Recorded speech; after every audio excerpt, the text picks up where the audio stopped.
Bem-vindos ao Mentes em Movimento, né? Um podcast voltado a conteúdos de saúde mental, né? Na intenção de disseminar, né, esse conhecimento, e o nosso foco é levar a saúde mental para as diversas áreas de conhecimento. Hoje nós temos aqui conosco o Matheus Salvador, né, que é um black belt, né, de jiu-jitsu aqui da nossa cidade, Guaratinguetá.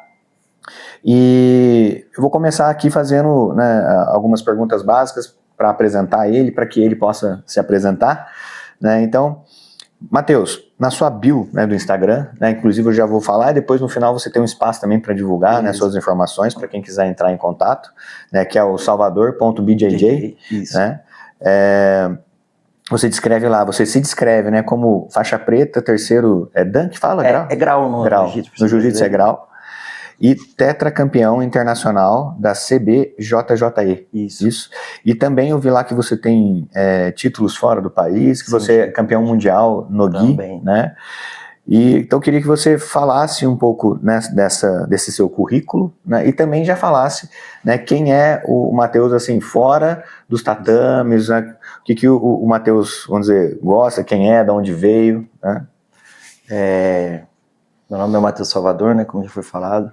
A respeito dos títulos, são 22 anos de prática do jiu-jitsu. Eu comecei a competir muito novo, com algumas semanas de treino, e não parei mais. Peguei gosto pela competição e competindo direto. Comecei nas competições menores, lutando Copa Vale, aqui em Guaratinguetá mesmo, depois em outras cidades. E aí alcancei os títulos maiores, internacional, mundial sem kimono. Cheguei a competir 2 vezes na Argentina, a primeira vez fui campeão, e a segunda me senti vitorioso, apesar de ter ficado com a prata, por tudo que eu vinha passando antes, a gente vai falar um pouquinho mais pra frente. E amo competição, continuo competindo até hoje, e assim, a questão mais fora do tatame, eu amo minha família, uma coisa que eu adoro, sou apaixonado é música. Legal. Então eu dou aula escutando música, eu saio, tô cozinhando em casa, tô escutando música, música faz parte da minha vida, eu não consigo ver assim, sem música. E fora do tatame em si, hoje, devido à minha rotina, o que eu gosto de fazer e preciso, é descansar o corpo, porque a minha rotina exige muito do corpo. Então eu uso todo o meu tempo livre, disponível assim, para estar descansando e aproveitando com a família ao mesmo tempo. Muito legal. A música também faz parte, assim, da nossa rotina, né? Minha esposa, que está aqui nos acompanhando ali, ela fala que ela é movida à música também. É a mesma coisa, eu sempre uso esse termo também. Então, assim, e eu também gosto muito de treinar e tal, sempre ouvindo música. Hoje eu tô mais devagar com isso, mas a gente gosta de correr, né? Ela até corre mais do que eu. Mas eu gosto muito de esse tempo meu da corrida, assim, também tá com a música e tal. E vai, assim, da necessidade, às vezes, sabe? Às vezes tá um louvor, às vezes tá um rock. Eu sou assim também. Então vai... até dando as aulas também na academia, a música que eu coloco de acordo de como eu tô no dia. Também põe música religiosa às vezes uma mais agitada, mais lenta. Até meus alunos falam que eu sou super eclético, porque eu não tenho um gosto preferido, assim. Eu escuto muito voltado para as letras também, que eu toco também, de vez em quando faço parte dos músicos do bem. Então, legal. Por ter esse envolvimento com a música, faz 100% parte da minha vida mesmo. Legal, muito bom. O seu caminho no jiu-jitsu já te levou muito além da competição, né? Você é atleta, professor, árbitro, organizador. Como que você resumiria essa trajetória, né, para quem está nos assistindo, né? Tipo, como que você foi chegando a essa, vamos dizer assim, essa função assim, multitarefa, né? Fazer várias coisas, né? E além de tudo, depois a gente vai entrar mais a fundo, mas também tem projeto social. Então, como que foi esse caminho que foi te levando a tantas coisas diferentes, assim? Eu acho que uma coisa que foi levando, e tá tudo interligado, foi eu ter começado a competir cedo. E comecei a competir, também trabalhava como staff em alguns eventos. Então, eu já sabia como funcionava a engrenagem dentro ali, e fui sempre pegando gosto. Por competir muito cedo, eu me interessei muito cedo por regras também, para estar por dentro, para não, entre aspas, perder para mim mesmo, por falta de conhecimento de regra. E aí fui me graduando, continuei competindo e trabalhando como staff em alguns eventos. Aí, como eu já tinha uma certa graduação e estando dentro dos eventos, recebi o convite para começar a arbitrar. Comecei arbitrando até em Minas, não foi nem em São Paulo. E peguei gosto logo de começo. No começo passei alguns perrengues de ofensas que vêm, que é natural harto receber, mas eu muito novo. De princípio, assim, não estava sabendo lidar muito bem com aquilo. E a gente se cobra, eu me cobro muito de não errar, porque eu entendo o lado do atleta também.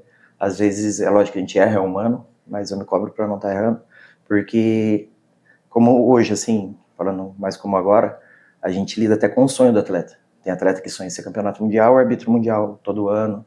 Então, eu entendo o lado e me cobro justamente por isso, até por ser atleta ainda. Então, eu comecei competindo cedo, comecei trabalhando com organização, pesando atleta, chamando, levando para lutar. E aí me chamaram para arbitrar em Minas, já tinha feito curso de regras. E aí comecei, peguei gosto. Passei por uns perrengues, como falei, mas aí levou a isso. Uma coisa que eu não cheguei a comentar também, meus pais fundaram um lar de idosos quando eu tinha 7 anos, e até hoje tem mais de 30 anos já o lar. E Qual hoje, o nome do Lar São José. São José. É bem colado com a minha academia mesmo e continuo trabalhando lá. Não mais a tanto assim, meu irmão tá à frente hoje, mas a gente sempre fica ali na retaguarda. E o primeiro evento que eu organizei foi justamente para arrecadar fundos pro Lar São José. A gente estava com dificuldade de fechar a folha de 13º dos funcionários. Daí meu irmão, a gente sempre conversou muito, falou se um evento não conseguiria arrecadar.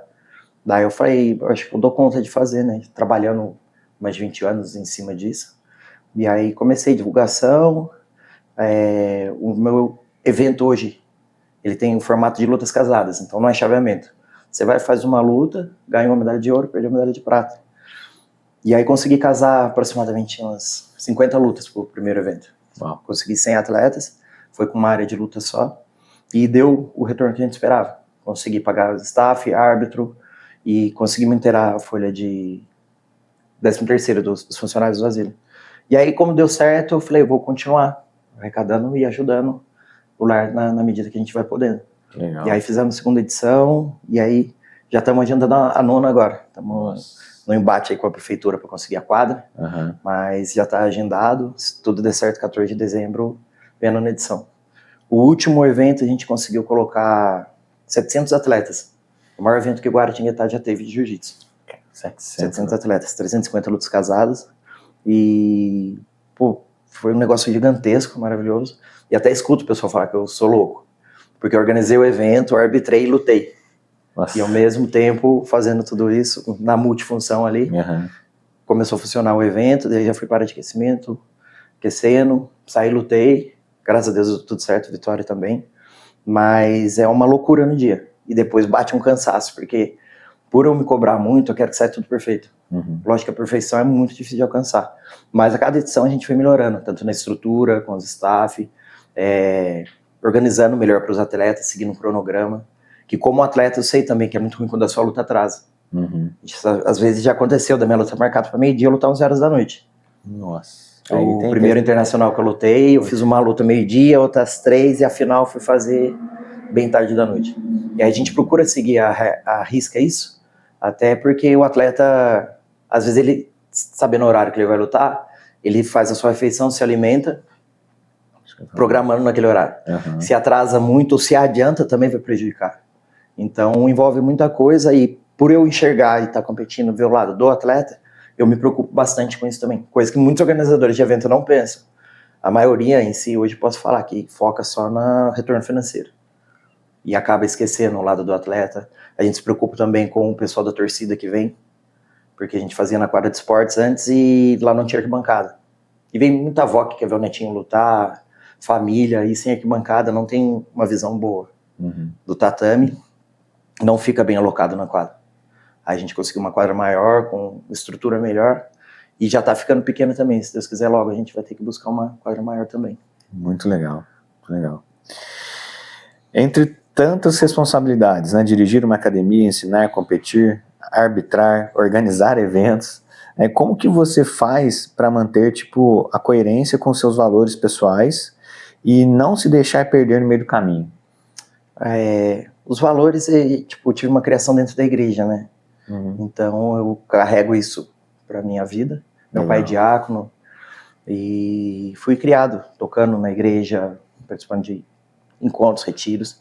Então, acho que eu tive uma formação boa em relação aos valores. E uma coisa que faz eu conciliar muito bem tudo isso é quem está ao meu redor. Graças a Deus, tipo, Deus pôs pessoas maravilhosas para estar ao meu redor, desde alunos até minha própria família, que me apoia, me incentiva desde o começo, porque até fiz a minha graduação de Direito, mas optei por viver da luta, e me deram total apoio, que é meio incerto assim, né? Você conseguir prosperar vivendo da luta. Ainda mais no Brasil, que não tem muito apoio, incentivo, é difícil você abrir um negócio, uma empresa, e prosperar hoje em dia. Mas graças a Deus, quem está ao meu redor me apoia e me incentiva muito. Tanto nos eventos, na minha vida pessoal, na minha vida como atleta, na realização do meu sonho, que era viver da luta. Então, o que faz a diferença na minha vida é as pessoas que me cercam. Pô, que legal. Você é bacharel em Direito, então? Sim, também. Que legal. Bom, são muitas coisas, assim, até isso aqui é uma coisa que não estava aqui no script aqui, né, mas são muitas coisas, né, como que você, assim, lida com essa pressão, né, porque, assim, querendo ou não, deve gerar um estresse ali, no sentido de, pô, tem que estar treinando, tem que cuidar da academia, aí, vamos dizer, estoura um cano não sei na onde, e aí você está no meio da organização do evento, e você está em embate com a prefeitura. Como que você consegue se manter assim, vamos dizer, centrado, né? Eu acho que uma coisa que me ajudou a manter, que antes eu era até meio estourado assim, é a vivência em si, a experiência que a gente vai adquirindo. Eu me preocupo com o que está ao meu alcance de resolver, e hoje eu consigo enxergar isso. O que não está ao meu alcance, eu deixo literalmente na mão de Deus, e vou fazer sempre o que está ao meu alcance. Mas não é fácil lidar, justamente por eu me cobrar muito. Eu sempre busco a perfeição em tudo na minha vida.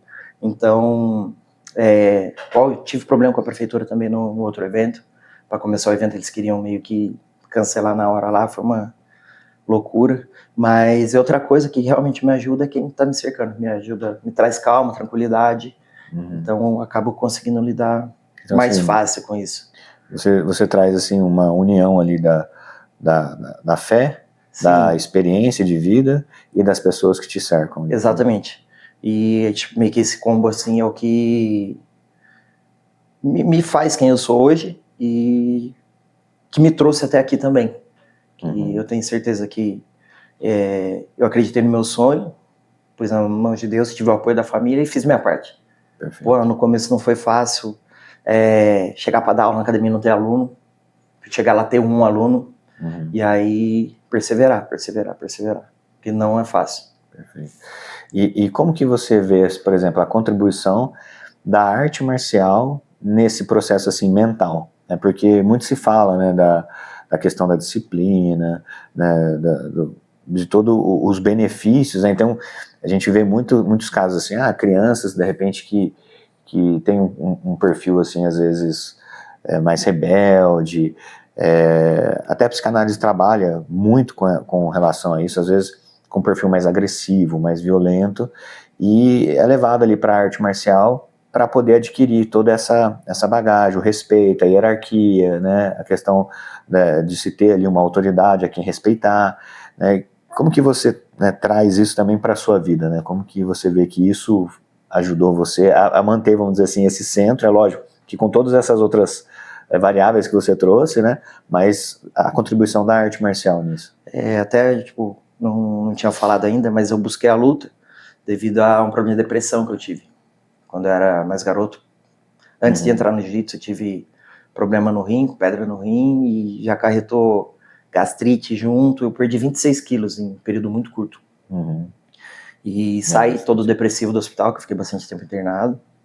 E aí até quem me acompanhava, psicólogo, psiquiatra, tudo, me indicaram, falaram pra minha mãe colocar em um esporte em si. Aí chegaram a comentar futebol. Quando eu era mais novo, eu até gostava de jogar bastante, mas eu sentia bastante dor no joelho, mesmo novo já. E aí tinha muita insônia na época. Ficava à noite vendo TV, dificuldade para dormir pra caramba. E aí passando os canais, tava passando uma luta do Pride, um evento antigo era até Vale Tudo na época, né? Caramba, ainda. E aí eu vi até o Vanderlei Silva, que fez uma luta agora recente, Popó, que deu toda aquela confusão lá. Ele lutando, aí tipo, pus na minha cabeça, eu falei, vou querer fazer jiu-jitsu. Outro dia acordei, já falei pra minha mãe. E aí foi uma correria, rodando uma cidade inteira procurando uma academia de jiu-jitsu. Não achava. E, mano, quase, a gente saiu de manhã, 5 horas da tarde, aí a gente chegava num ponto, não tá mais aqui, tem outro lugar. Não tá mais aqui, tem outro lugar. Aí já tava quase desistindo, tava até falando que eu já tinha treinado judô quando era bem novo, para ir pro judô mesmo. E aí falaram, tá na rua, descendo a Riachuelo, vira lá, tem uma academia lá, acho que tem jiu-jitsu lá. Aí umas 5 e pouco da tarde a gente passou lá, aí encontramos uma academia, e aí tipo já vi para fazer aula experimental, e comecei, mas por indicação médica, e ali realmente eu me encontrei. Falo até que o jiu-jitsu salvou a minha vida, e literalmente foi. Passei meio que ter um propósito, que eu tava devido à depressão, desanimado, eu pensava que tipo, o que acontecia comigo com a minha saúde não era justo.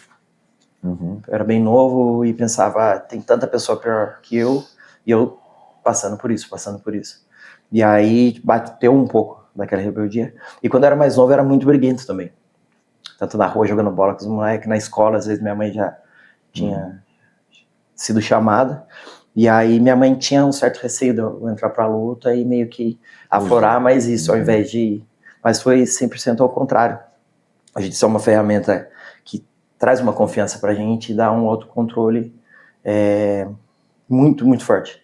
Porque te passa uma confiança que é algo absurdo. Seja de uma situação adversa, de uma discussão, ou até para fazer uma entrevista de emprego, por exemplo, te dá uma confiança para a vida.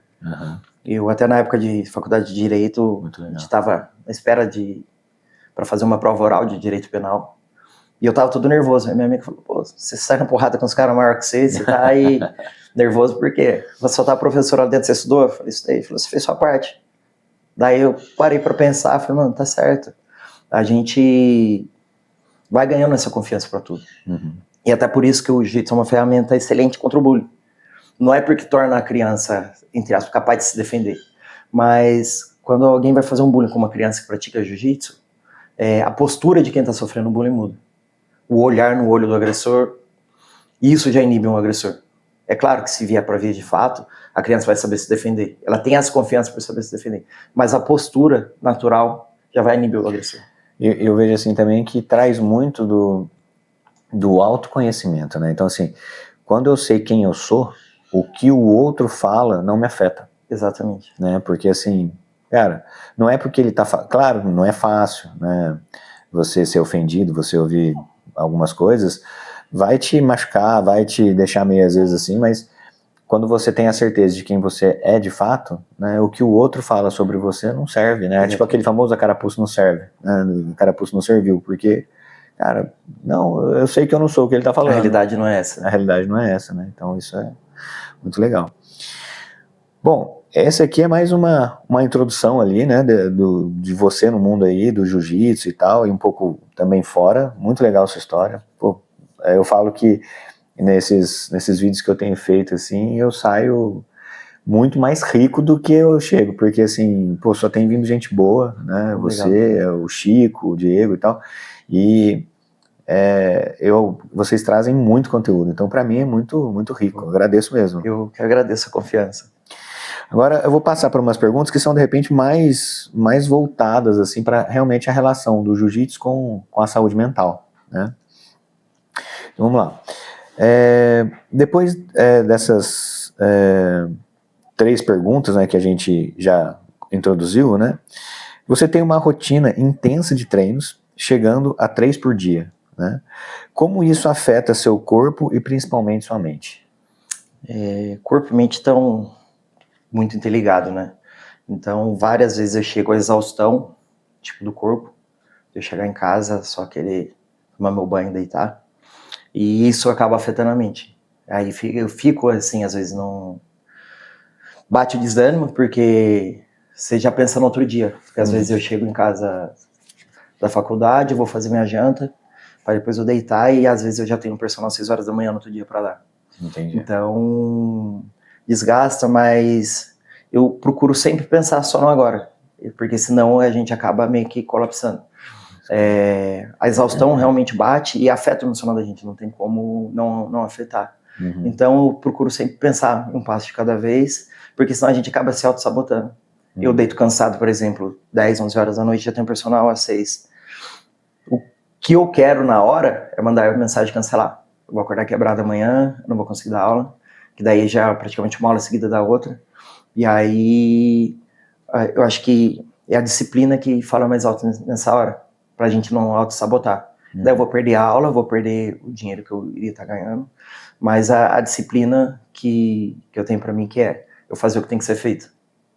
Então eu acho que o que não deixa eu até me sabotar nisso, porque realmente a mente da gente fala, desmarca a aula, seu corpo tá acabado. Desmarca a aula, seu corpo tá acabado. E aí é o que eu penso, eu tenho que fazer o que tem que ser feito. E é onde eu não deixo, assim, eu não perco pra mim mesmo, posso dizer. É muito louco isso, né? Porque na psicanálise tem um conceito de um autor chamado Donald Winnicott, que ele traz essa questão do conceito da felicidade, sabe? E ele fala que para sermos felizes, de fato, nós precisamos ser quem nós somos de verdade, né? Porque muitas vezes o ambiente, ele nos dá, vamos dizer, inúmeras situações e ruins, às vezes, pressão do mundo, da sociedade, da religião, da cultura, né, da necessidade, às vezes, social que você tem ali para se manter e tal, mas quando a gente é submetido a isso, muitas vezes a gente veste uma roupagem, tipo um camaleão, né, que você vai lá, pô, eu preciso ser marrom agora, eu sou marrom, eu preciso ser branco agora, eu viro branco. Então você veste essa roupagem, e o vestir a roupagem nos adoece, porque a gente começa a ser quem a gente não é. E ele traz que o conceito de felicidade é a gente poder ser quem a gente é. E aí ele fala que não que você não vai ter cansaço, desânimo, não que você não vá muitas vezes estar triste, não se trata disso, né? Mas ele fala que o conceito de felicidade é tipo assim, eu sei que eu estou passando por isso, mas eu não sou isso. Exato. Então, e aí você fala, então, e aí você consegue, por exemplo, no outro dia, ir trabalhar cansado, sim, às vezes, que nem você falou, às vezes o corpo falando, pô, não levanta, cara, fica aqui, eu preciso descansar, mas você vai e não vai triste por isso, você vai satisfeito por isso, porque você sabe que você está cansado, mas que no fundo você está fazendo aquilo que você ama, né? Então tem uma frase, eu vi o Rafinha Bastos falando, que ele diz assim, depois que você começa a fazer o que você ama, você nunca mais precisa trabalhar. Eu sempre uso essa frase com meus alunos também. Porque, cara, é sobre isso, né?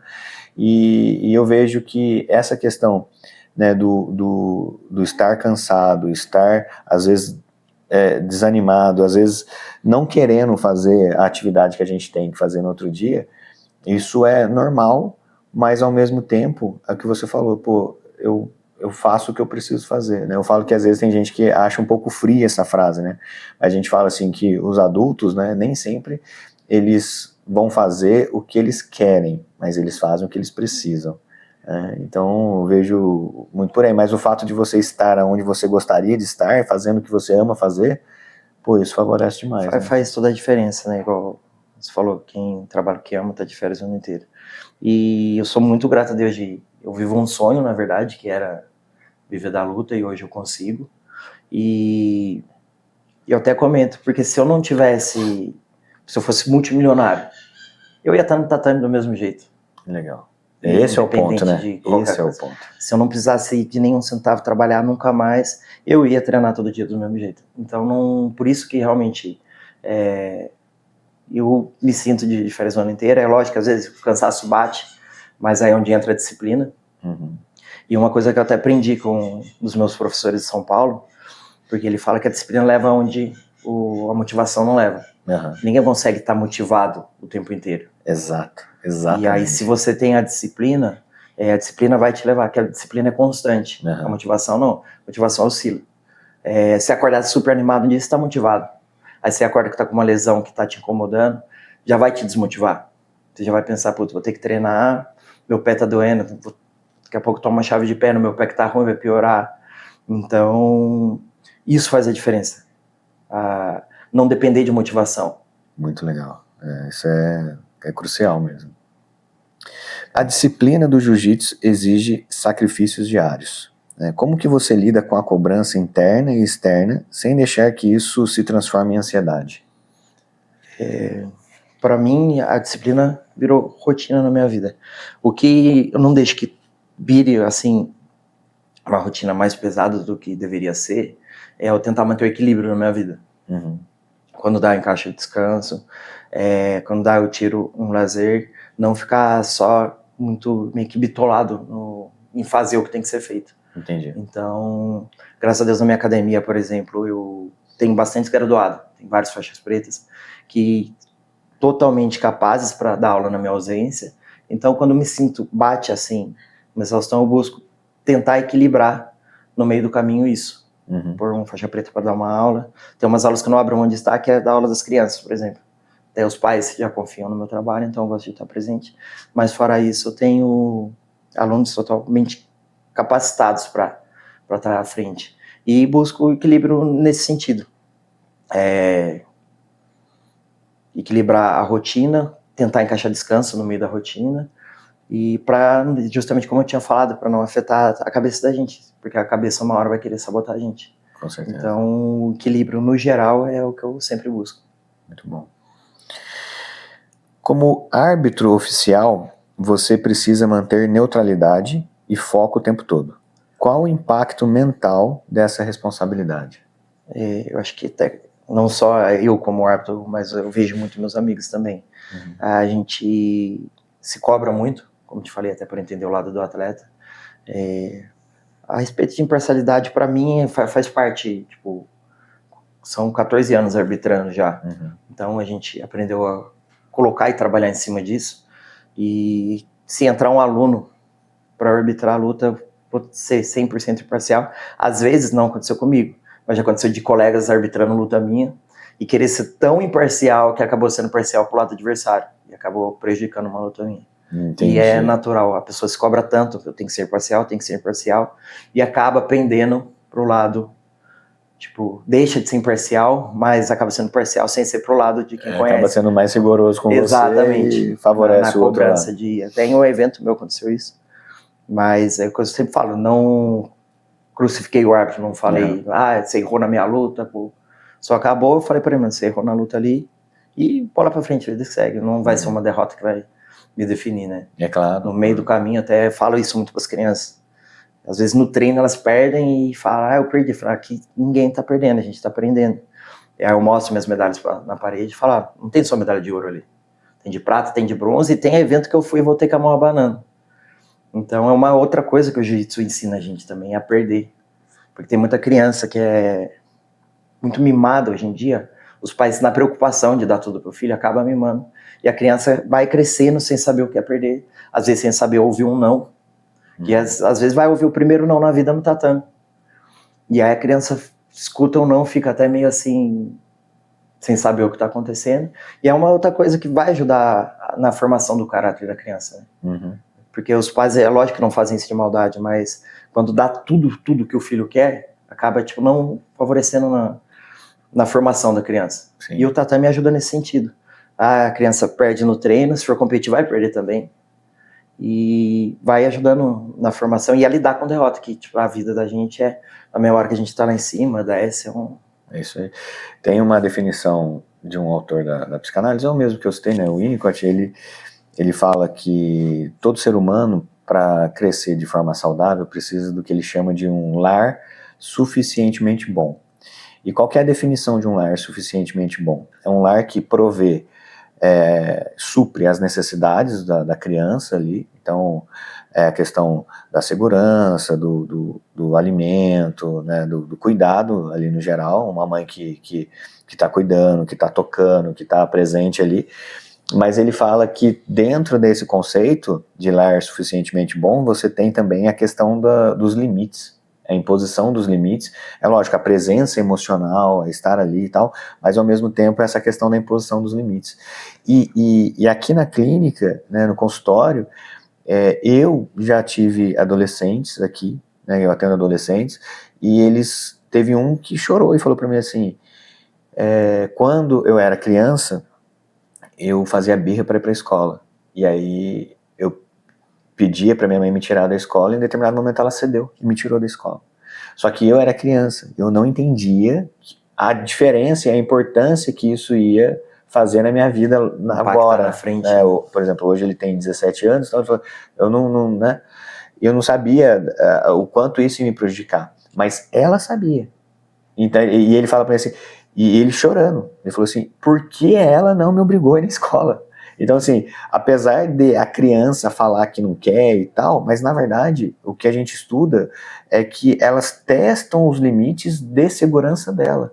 Então, assim, esse ambiente é um ambiente seguro para mim, e a partir do momento que eu testo esse ambiente não me devolve positivamente, isso gera uma série de consequências na vida daquele adolescente, que é chamado de tendência antissocial, que inicialmente são atitudes, vamos dizer, de birra, né, de comportamentos, às vezes começam mal na escola, de comportamentos inadequados, até mesmo o descumprimento da lei. Do tipo assim, então se aqui eles não estão fazendo, eu vou fazer lá fora para que alguém me dê atenção, para que alguém ponha um limite. Eu faço um trabalho como docente, não como psicanalista, na Fundação Casa, e lá dentro a gente vê que os sintomas de muitos jovens são amenizados, sintomas de delinquência, sintomas assim de atitudes antissociais são amenizados, porque lá dentro eles encontram, vamos dizer assim, essas necessidades supridas, eles têm comida no horário, eles têm regra para acordar, para dormir o horário ali, eles têm a obrigação da boa convivência, então eles encontram lá dentro os limites que eles não encontram aqui fora, e aí lá dentro você percebe que os sintomas amenizam, mas que quando eles saem e retornam para o mesmo ambiente desregrado, desestruturado, ele tende a voltar. Então, a gente percebe exatamente esse ponto, assim, a importância, né, de tudo isso que você estava falando da questão da imposição dos limites. E eu vejo que a arte marcial vai muito de encontro com isso, porque lá dentro ele não pode desrespeitar o professor, ele não pode desrespeitar o colega, ele não pode, por exemplo, agir contra as regras, porque senão ele é eliminado numa luta. Então, cara, é sensacional, acho que vai muito de encontro, e por isso muitos deles se identificam, e os sintomas, às vezes, da rebeldia e tal, também são amenizados ali dentro. Vários pais relatam que buscam justamente isso. Ai, meu filho é muito indisciplinado, meu filho não me obedece. E eu sempre falo para os pais, já fiz várias capacitações para dar aula para criança, tenho vários cursos, e eles falam para a gente passar isso para os pais. A função minha não é educar o seu filho, mas sim, aqui, sim, vamos ensinar ele a ter disciplina, vamos ensinar ele a respeitar o próximo. Então a gente tem até uns estímulos que a gente faz buscando isso. Uhum. Tem os graus na faixa, como eu sou o terceiro na preta, que é mais longo para pegar, mas as crianças têm os grauzinhos que é referente à parte técnica, evolução no jiu-jitsu, que é os grauzinhos brancos, e recentemente foi adotado no jiu-jitsu os grauzinhos coloridos. A gente tem o grau lá do respeito, da disciplina, da frequência nos treinos de jiu-jitsu, e as crianças são apaixonadas, adoram, perguntam quando vai ter graduação, quando vai ganhar grau. E aí eu sempre falo, se não respeitar, não vai ter grau. Teve até um garoto que brigou com o próprio aluno meu na escola, e eu tirei o grau de respeito dele. O olho do moleque encheu de lágrimas. Ele falou, mas eu vou ficar sem? Eu falei, quando você estiver merecendo de novo, você vai receber. Passou, se acertou com o colega, e aí pôs o grau dele de novo. E aí é meio que um mecanismo de... Assim, eles buscam como conquista. Essa autorregulação. Sim, então a gente trabalha em cima disso, motivando as crianças e meio que se eles cumprirem, tem como se fosse um prêmio, que seria os graus assim que a gente vai dando, os grauzinhos coloridos. Perfeito, perfeito. Cara, sensacional, né? Como que as coisas, na verdade, caminham juntas, né? Sim. Muito legal. Tem uma outra aqui. Ao treinar MMA, além do jiu-jitsu, porque você também pratica, né, o MMA, quais os maiores desafios psicológicos que você encontrou nessa transição? Eu vejo muito o pessoal falando assim, né, eu acompanho muito, eu não pratico nada, mas eu acompanho, gosto muito, né, até a minha esposa no começo, eu teve uma experiência, né, que a primeira vez que ela foi assistir, foi comigo, né, a gente começou nosso relacionamento, ia ter a luta do Anderson Silva com Chris Weidman. Sim. E aí foi quando ele quebrou a perna, né? E a gente esperou pra caramba Aí quando chegou na hora da luta, pá, quebrou, tipo, acabou. Ela falou, como assim? Já acabou? Tipo, né? Mas assim, a gente vê muito nesse meio, por exemplo, Rodolfo Vieira, muitos caras que vêm do grappling, do jiu-jitsu, da luta agarrada ali, os caras falam assim, pô, que nem no caso do Rodolfo Vieira mesmo, o Marcos Bochecha, né? Ele estreou agora também. E aí os caras falam assim, pô, o cara, será que se adapta? Porque o cara tá acostumado, e a gente vê que às vezes realmente não se adapta, porque eles falam muito sobre isso, né? Tipo assim, pô, o cara tava numa modalidade ali com certas particularidades, e agora ele tá aqui tomando soco no rosto, né? Então, assim, como é que né, essa...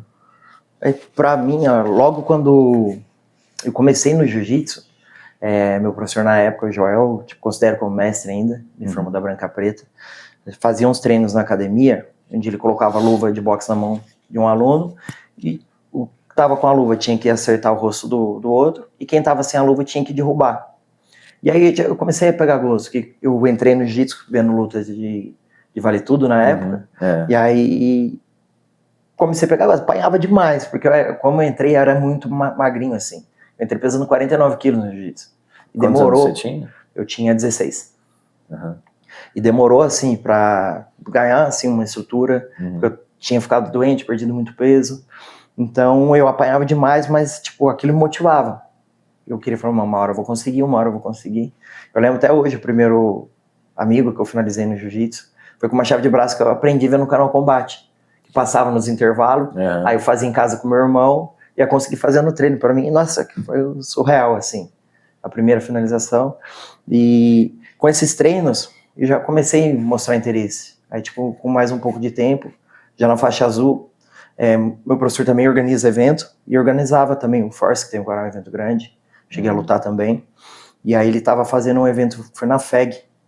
E aí perguntou se tinha interesse de lutar. A princípio falei que queria. Mas meus pais aí já foram contra, né? Pra ir pro Vale Tudo, que aí valia chutar a cabeça no chão. Tinha o tiro de meta. O tiro de meta, pisão no rosto, valia. E aí eles meio que me brecaram ali.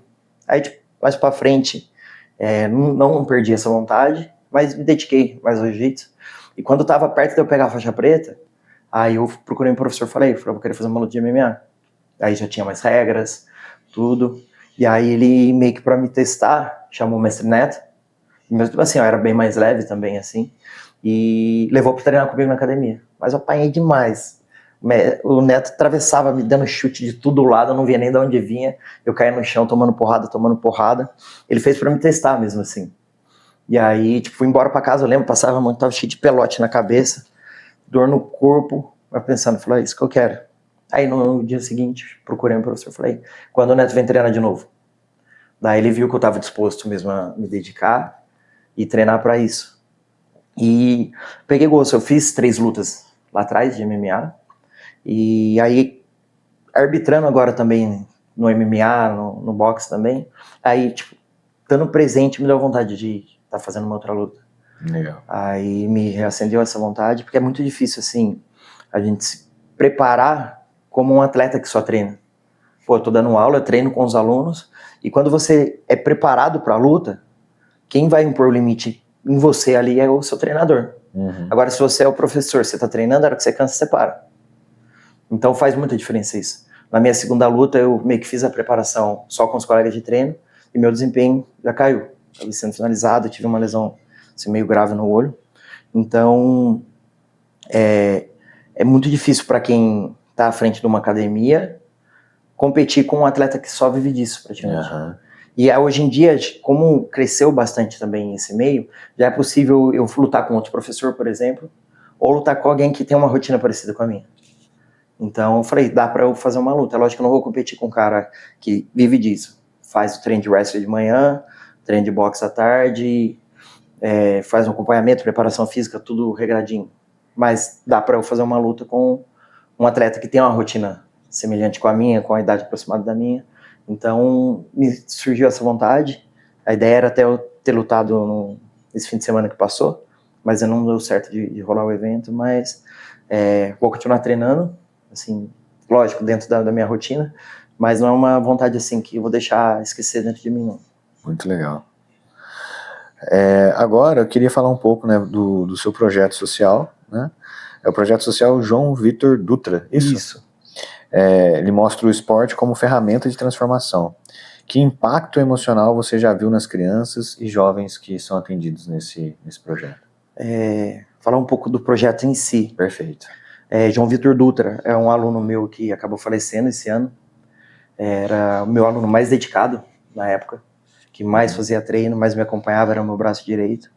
E treinando um dia em outra cidade, ele se sentiu mal, foi para casa, estendeu o kimono e quando chegou no banheiro acabou falecendo de infarto.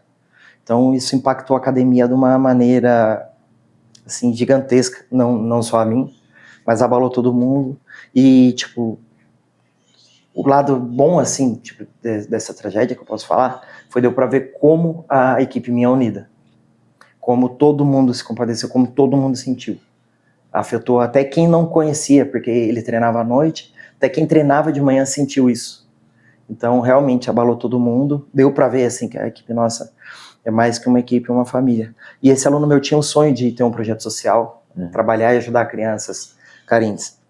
Em breve ele já ia estar pegando a faixa roxa, podendo ser instrutor e estar podendo dar aula para as crianças. Então, ele já tinha comprado, estava começando, já tinha comprado o tatame.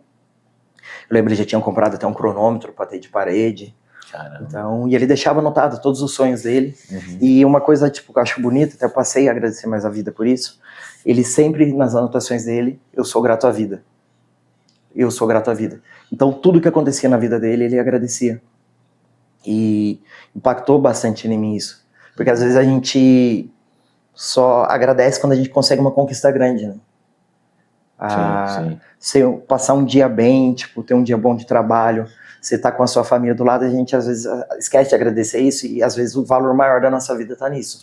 Parece que as coisas do cotidiano começam a perder um pouco do... Na verdade, eu acho que cai na nossa rotina e a gente começa a não enxergar mais aquilo como uma bênção, sabe? Isso. Até recentemente a gente estava indo embora, aí lá no trabalho, além de psicanalista, né, eu sou docente no Senac aqui em Guará, e a gente estava indo embora 10h30 da noite, e aí um colega lá falou assim, mais um dia ou menos um dia? Eu falei, mais um dia que eu tive a graça de completar, né? Então, assim, eu acho que é isso, a gente conseguir enxergar isso. Pô, acordei de novo, pô, mais uma possibilidade. Então, assim, eu tenho uma esposa que me apoia, pô, eu tenho que reconhecer isso, né? Não é obrigação, a pessoa faz porque, sabe? Então, eu tenho uma roupa bacana para vestir, um tênis legal, eu tenho... Cara, e essas coisas eu acho que começam a cair, assim, numa normalidade e a gente parece que... a gente deixa de ser grato. E... na prática, quando você mais agradece as coisas, você leva um dia melhor, as coisas que poderiam ser mais pesadas no dia a dia acaba se tornando mais leve. E vendo isso, a maneira ele chegou a mandar umas fotos de algumas anotações dele, sempre escrevia. Ele tinha os sonhos dele, era tudo ele anotava. Tinha um caderninho que tinha os sonhos dele, o que ele queria, e em tudo, ele, sou grato à vida, eu sou grato à vida. E a gente às vezes, como você falou, acaba deixando de lado de agradecer essas coisas, porque a gente passa a ver como normal. Mas quantas pessoas queriam ter uma família, ter uma base, quantas pessoas, eu digo até mais, queria viver do que ama, ter um sonho de viver um sonho realmente. Então a gente acaba esquecendo de ser grato por isso. E só agradece a Deus quando consegue uma conquista grande, ou que não estava tão fácil de alcançar. Então hoje lá nos bastidores você estava me falando que você está com 15 alunos? Isso, entre 12 e 15 crianças lá no projeto. E assim, essas crianças você percebe, né, que chegaram de repente com particularidades, alguma coisa que de repente você já viu evolução a partir do momento que elas começaram com você lá? O que você tem visto assim de benefícios nelas? Então assim? é uma área bem carente, assim, fica ali na Eufrásio Fernandes, um local rodeado por pessoas carentes. Então as crianças, tipo, muito agitadas, com muita energia para pôr para fora. E no começo, como falei, às vezes os pais põem limite dentro de casa, mas para fora não tem. Então a gente começa falando mais firme, para ir meio que deixando as crianças mais familiarizadas com o ambiente. Então essa evolução de já colocando a disciplina, para entrar no tatame tem que cumprimentar, tem que sair, saiu do tatame tem que estar de chinelo para ir beber água. Então, no começo, eles meio que não estavam se adaptando, e nesse sentido já estão adaptando. E agora, tipo, com o comando de voz, assim, que a gente fala com eles assim, já obedece, já sabem o que tem que ser feito. Uma coisa, assim, um ponto tipo, negativo, mas a gente está trabalhando em cima disso, que é uma vez por semana. E acaba sendo pouco para ter uma evolução, assim. Mas a parte de técnica de jiu-jitsu mesmo. Porque se você ensina para criança numa semana, na outra talvez ela já não lembre mais. Não tem, assim, uma frequência maior de treinos. Mas a evolução deles no sentido de estar obedecendo as regras do tatame já é uma evolução grande. Tá em ainda um pouco de rotatividade, de criança que começa, para, mas a gente já tem os alunos que estão desde o começo.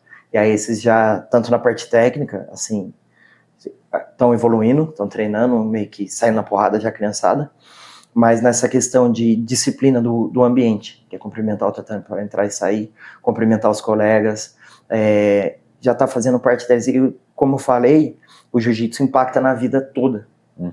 O que ele aprende no tatame, ele vai levar para a vida. Ele vai replicar em casa, na escola, sim, na vida profissional, em tudo, né? Na vida familiar. Com certeza. Como é que funciona? Como é que esse projeto hoje é financiado? Como que você faz, por exemplo, o tatame, você disse, alguma coisa a gente já tinha, isso, né, o João já tinha comprado. Na questão de local, questão das despesas, por exemplo, o kimono, né, da criançada, como é que funciona? Como é que é custeado? Hoje, assim, quem encabeça tudo do projeto é a mãe do João. Ela é uma maneira, tipo, dela se ocupar, e eu acredito também de... manter a memória do filho. Isso, ali, exatamente. Né? Porque era um sonho dele, né? Exatamente. Então, a mãe dele encabeça tudo, conseguiu, com alguns empresários, o apoio já para comprar o kimoninho para as crianças. O tatame ele já tinha comprado parte, e lá na casa que os freios liberaram pra gente, no salão, já tinha um pouco de tatame também. E a gente juntando, que o João já tinha comprado, com o tatame lá do salão, deu uma área razoável, mas ainda tá pequeno para as crianças. O Frei até fez um pedido no Instagram, para ver se alguém consegue ajudar em si, mas senão a gente vai fazer uma campanha e acredito que deva conseguir. Mas os professores, instrutores, eu não consigo estar lá sempre, por trabalhar como árbitro, os eventos são sempre fim de semana, então não é todo fim de semana que eu tô lá. Mas sempre tem os instrutores lá, mas são todos voluntários sempre. Certo. E no caso, interessante, de repente, a gente fazer uma movimentação também para conseguir mais parceiros para tentar expandir o projeto. Com certeza. E a ideia é realmente expandir. Hoje a gente faz trabalho com crianças só lá, mas a ideia é chegar em adolescentes também, que é uma faixa etária que é onde tende a dar mais problema, né? Ser mais problemático. Eu falo muito assim, quando a gente faz esse trabalho lá na fundação, que lá dentro, muitas vezes, o trabalho já é um trabalho corretivo. Porque ali o problema já foi manifestado, ele já está lá dentro, porque ele já, vamos dizer, descumpriu alguma lei, alguma regra ali, né? Então ele está lá dentro já, entre aspas,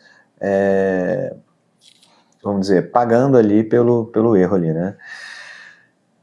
Mas a gente precisaria trabalhar na base, na questão do preventivo, né? Sim. Então, assim, eu vejo que esse trabalho com a criança menor, eu vejo que já é uma parte da prevenção, para que a gente evite que eles cheguem na adolescência, né, vamos dizer, propícios com tendência a cometerem esses delitos, vamos dizer assim.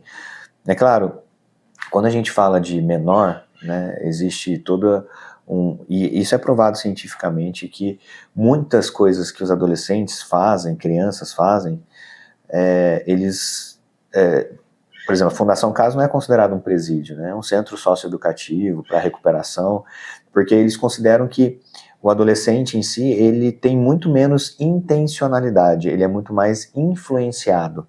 Então o que ele faz é a influência do meio, influência não digo, aqui não é um lugar pra gente a gente não tá julgando, né, mas às vezes uma família sem estrutura, que cerca ali e tal, né, e a gente sabe que o meio, né, faz isso, então ele acaba se moldando, então eles entendem que, tanto que eles não são considerados criminosos, né, então, e aí isso não fica, vamos dizer, na ficha deles, porque até os 18 eles são considerados assim, infratores, não no sentido assim de criminosos, né?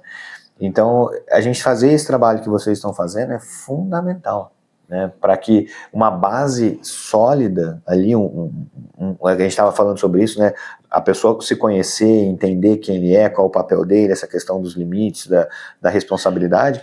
E, Matheus, você pode ter certeza que para muitos deles, vocês estão representando a imagem, assim, que a gente chama dos cuidadores primários, que são os pais, a mãe deles, né?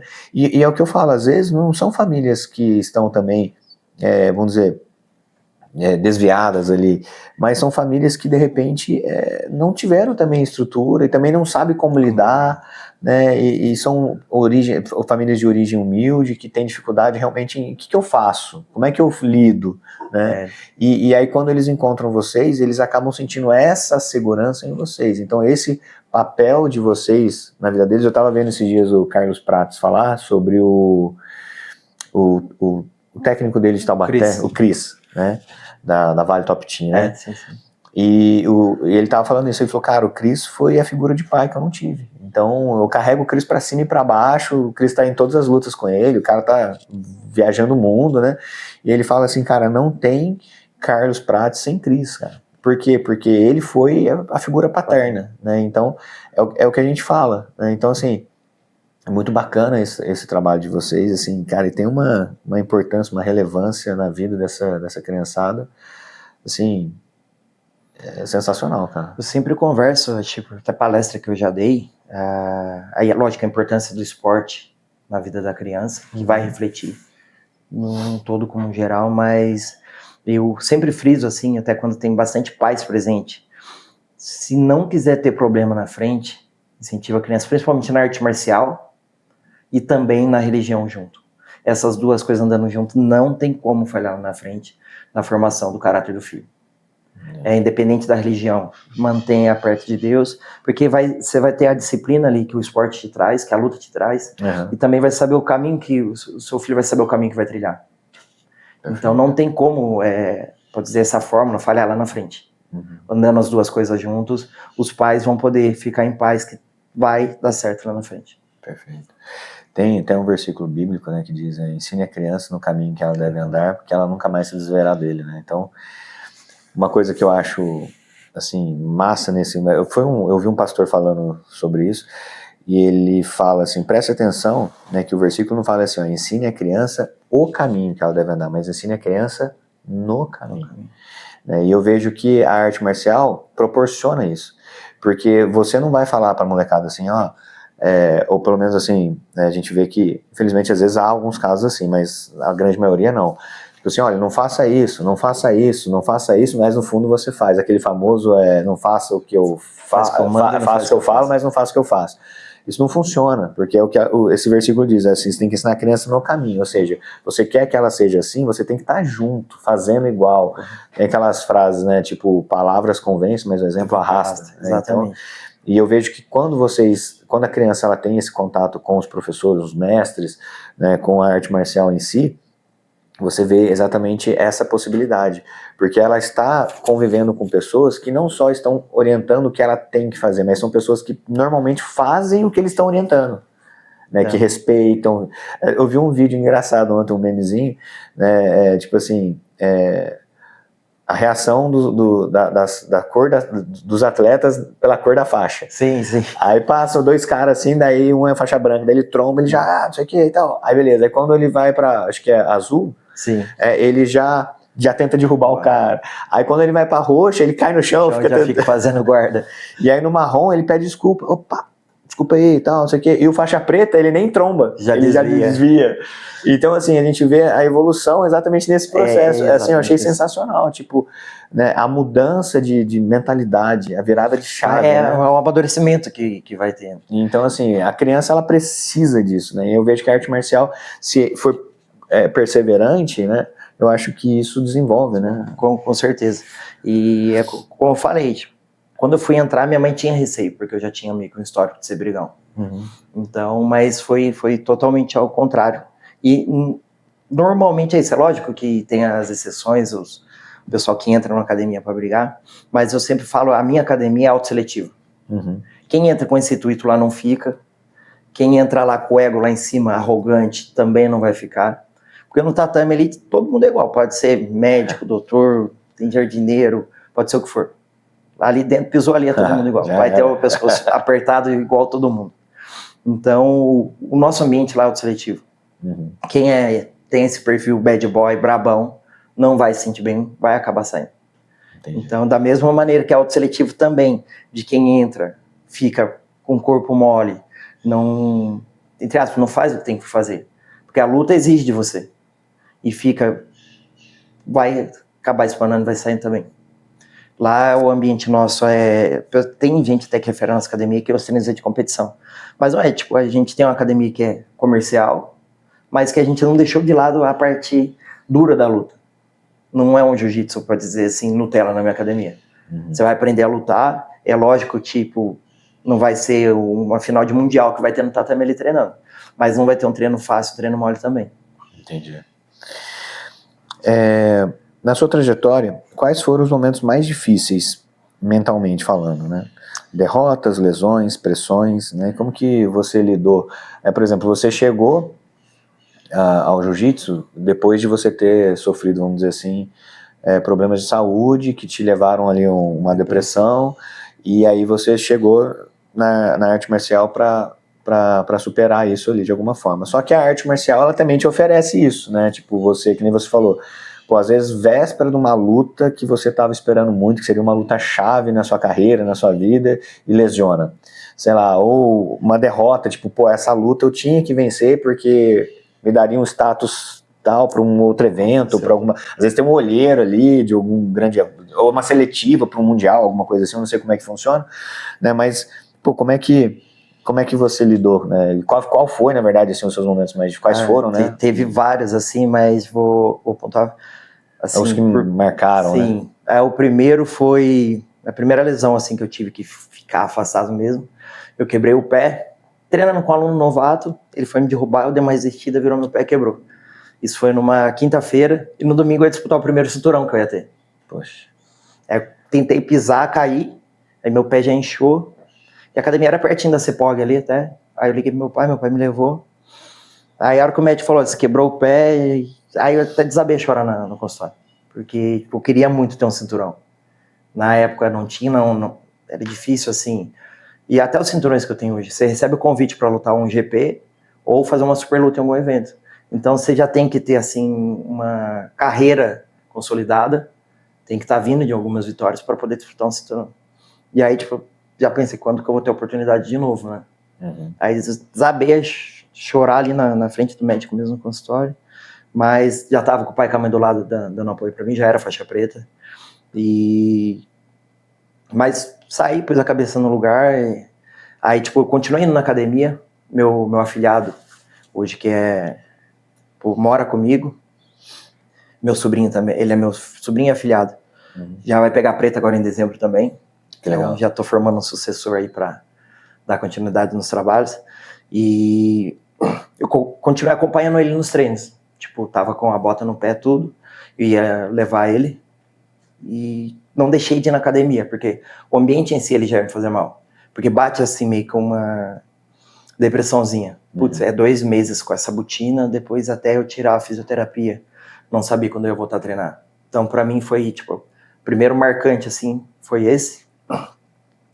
O outro evento assim que me marcou foi quando eu fiz a minha terceira luta de MMA, que eu lutei no Force aqui em Guará, evento gigante, Taguará lotado, me preparei o máximo que eu conseguia, mas eu sei que minha preparação não foi suficiente, lutei com um atleta mais experiente, tudo, e aí acabei tipo, quebrando a costela na luta e sendo finalizado, e aí tipo, bateu em mim assim, e eu tava me sentindo envergonhado, não queria nem sair de casa, falei, eu tinha muita gente esperando a vitória minha, então essa cobrança me bateu, e na época eu fiquei até com vergonha assim de ir na academia.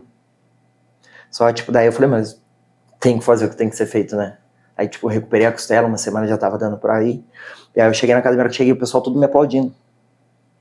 E aí tipo, meu professor, os colegas falaram, o que você fez, ninguém daqui subiu no octógono até hoje. Então independente do resultado, você já é campeão, tudo. E aí tipo, me levantou de novo.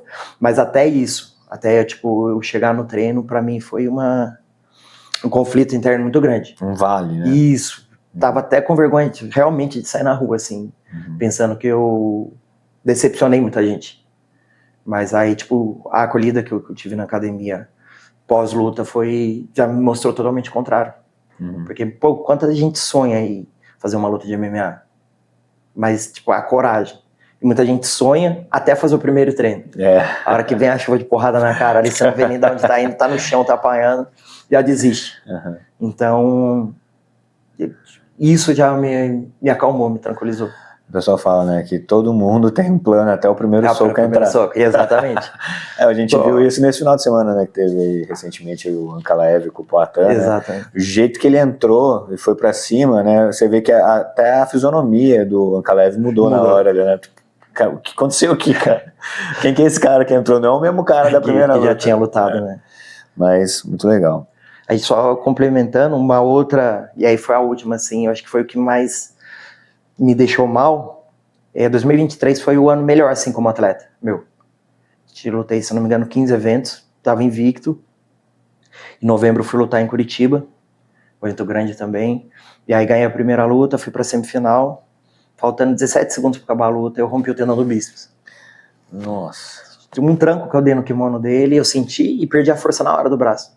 Eu pedi pra parar a luta, não consegui terminar. Eu saí, olhei, tipo, já tava aqui em cima a bolinha aqui. Já pus gelo. E ali também a mesma coisa, desabei, porque eu já sabia o processo que eu ia ter que perseguir. Aí de lá mesmo, falei com o meu médico que cuidava das minhas lesões, ele tava viagem.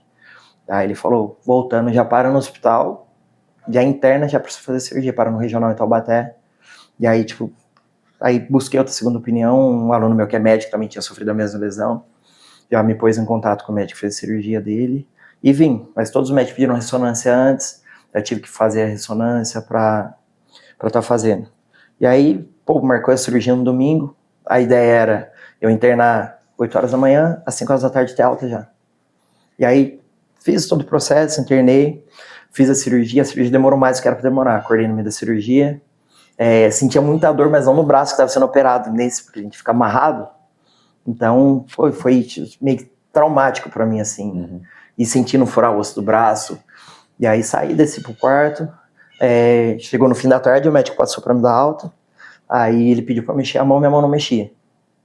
Aí falou, vou deixar pra te dar alta amanhã. E passou no quarto, minha mão não mexia. Na segunda. Caramba. Passou na terça. E eu sentia minha mão queimando como se tivesse dormido, igual quando o pé da gente dorme. A gente fica muito tempo sentado. Na quarta, nada. Aí na quinta ele passou e falou, você teve algumas complicações na cirurgia por conta do material que foi utilizado. Aí demorou um pouco mais do que era para demorar. A sua mão pode levar até 9 meses para voltar a mexer. Nossa. Daí a força a gente vai ver como que vai voltando ou não. Eu fiquei quieto e pra mim foi um choque ali, né? Putz, eu tava já contando, 3 meses já volto a treinar, aí em 4 meses já tô competindo de novo. E fiquei sem chão ali, pô, 9 meses. E eu sem mexer a mão direita, eu sou destro. Aí me deu a alta, tudo, fui pra casa também, assim, destruído. E é onde, mais uma vez, a família que me cerca, tanto família quanto os alunos, tudo, fizeram um papel fundamental. E aí fiquei realmente quase 2 meses sem nem mexer a mão. E aí foi mexendo aos poucos. Eu fazia exercício com a mão o dia todo, como foi recomendado, até mais do que precisava. E com 2 meses foi voltando. E aí voltou o movimento da mão, não tinha força nem para pegar um copo, não conseguia. Mas aí, tipo, já tava fazendo a fisioterapia há um tempo, já tava ganhando a extensão do cotovelo de novo. E aí já comecei a treinar de novo, até antes da alta em si. E fui treinando, a força da mão foi voltando. E acho que em 3 meses, assim, eu já tava conseguindo treinar, mesmo sendo a previsão de até 9 meses para a força da mão voltar. E aí a cirurgia minha foi em novembro, e em julho foi onde eu voltei a competir, que eu fiquei em segundo lugar na Argentina. Ganhei a primeira luta e perdi a final. E pra mim foi a luta que eu saí mais vitorioso, porque, assim, eu até falo que o jiu-jitsu é um dos esportes mais resilientes que tem. Eu tava no auge, assim, foi o ano melhor meu de competição, aqui em cima e desci, tipo, pra onde eu nem sabia se eu ia subir de novo. Então esse campeonato na Argentina pra mim foi, assim, de uma vitória maior lutei com um atleta duríssimo na semifinal, e na final também perdi para um cara que já tinha sido campeão mundial. Então, foi onde, independente da derrota na final, eu me senti vitorioso demais. Foi um renascimento, Foi, né? exatamente. Muito legal. Já caminhando aqui pro fim, muitos atletas sofrem com ansiedade antes das lutas, né? O que você faz para controlar a mente e manter o foco nesses momentos? É interessante porque assim, eu vejo às vezes o pessoal que tá entrando lá no UFC e tal, você vê que os caras estão ali às vezes dançando e tal, mas você vê que os caras estão o tempo todo puxando o ar. Tal. Você vê que os caras tão tensos ali, né? E os caras fazem isso tipo todo dia, os caras saem na mão com alguém nos sparrings e tal, não sei o quê. Mas, cara, parece que treino é treino, jogo é jogo, né? Exatamente. E como que você fica muito ansioso para as lutas, como que você trabalha isso? É uma coisa assim que me traz uma tranquilidade, não que tira toda a ansiedade. Eu até brinco, falo, o dia que eu não senti esse frio na barriga, boca seca, vontade de ir no banheiro toda hora, vai ter alguma coisa de errado comigo. Mas quando eu tô aquecendo, o que me traz assim uma tranquilidade. Às vezes eu olhando meu adversário aquecendo também, ou conversando com quem vai fazer o coach meu, eu tendo a minha consciência e a certeza de que eu treinei mais que o meu adversário. E isso já me tranquiliza. Legal. Eu penso assim, não tem como ele ter treinado mais que eu. E isso já me traz uma tranquilidade. E para quem assim tem bastante ansiedade, assim, dificuldade de controlar, quanto mais competir, mais vai diminuindo. Tende a diminuir. A frequência de luta vai diminuir. Eu vejo muito isso assim na minha área, né? Porque eu falo que eu ouvi um negócio interessante uma vez, né, de uma pessoa, mas eu vejo assim que toda vez que eu pego uma turma nova de alunos ou que eu vou palestrar em algum lugar e tal, por mais que eu já tenha feito isso várias vezes, o frio na barriga vem. Né, até aqui mesmo, assim, sempre vai começar o vídeo ali e tal, você tá um pouco tenso no começo, mais apreensivo, e depois você vai se soltando. Mas eu ouvi um negócio interessante uma vez de uma pessoa, ela fala assim, olha, isso que a gente sente, a gente pode chamar de temor. Né? Foi até uma pastora que falou isso pra mim, ela falou assim, a gente pode chamar de temor. O que é o temor? É aquele desejo de fazer o melhor, né? Então, você fica ali preocupado e tenso em, de repente, não alcançar o seu objetivo, né? Então, ela fala assim, o dia que você perder isso, ela falou, toma cuidado, porque de repente você está fazendo no automático. Então, é isso que você fala, cara, eu treinei, me preparei, e é isso que me tranquiliza. Isso é a prova de que é isso, tipo, você tá ali para dar o seu melhor, e essa tensão é exatamente isso. De repente decepcionar a si mesmo, decepcionar as pessoas que colocaram ali expectativas em você, né? Então eu vejo que é muito essa questão assim do temor, né? De você querer fazer o melhor. Então essa ansiedade realmente ela é algo saudável, porque na verdade existe essa distorção, né? Porque o que é a ansiedade? A ansiedade é uma espécie, vamos dizer assim, medo. É você estar diante de uma situação que pode te oferecer algum risco, vamos dizer assim, seja ele qual for, né? Da derrota, da morte, né? Alguma coisa nesse sentido. O que não pode é isso é saudável, porque isso nos torna responsáveis, né? Exatamente. Se você não tem essa ansiedade, esse medo, você se torna inconsequente, você vai atravessar a rua sem olhar, você vai, entendeu? Vamos pular daqui, porque eu acho que não vai dar nada. A gente fica cauteloso, né? Exatamente, porque a ansiedade num estado equilibrado, porque ela é excessiva, ela te paralisa, né? E agora ela é equilibrada, ela te faz isso, né? Ela te prepara, ela te deixa em estado de alerta, né? Cauteloso, então é muito legal. E a respeito assim, da ansiedade, como eu já tinha falado, o meu afilhado, eu consegui passar para ele isso, dele se tornar o mais calmo possível antes de lutar. Porque às vezes até por eu me cobrar tanto, se eu tô ganhando uma luta, por exemplo, eu administro a luta ao invés de buscar a finalização.